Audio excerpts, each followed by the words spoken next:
एक दिन दादा और उनका बेटा बाजार जा रहे थे।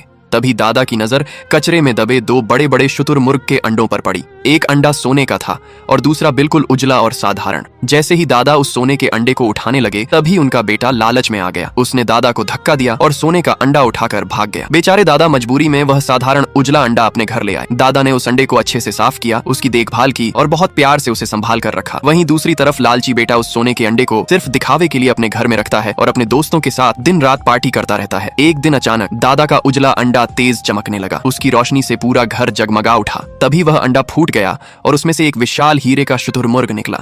यह देखकर दादा बहुत खुश हो गए। हीरे का शुतुरमुर्ग प्यार से दादा को अपनी पीठ पर बैठाता है और दोनों अंधेरी रात में बादलों के ऊपर उड़ने लगते हैं। कुछ देर बाद वह दादा को एक अद्भुत हीरों की नगरी में ले जाता है, जहां हर चीज हीरों की बनी होती है। हीरे के पेड़, हीरों की सड़कें, हीरों के महल और चारों तरफ चमचमाते हीरे ही हीरे। लेकिन दादा लालच नहीं करते। वे वहां से केवल थोड़े से हीरे लेते हैं और वापस घर लौट आते हैं। घर आकर दादा गरीबों को खाना खिलाते हैं और जरूरतमंदों की मदद करते हैं।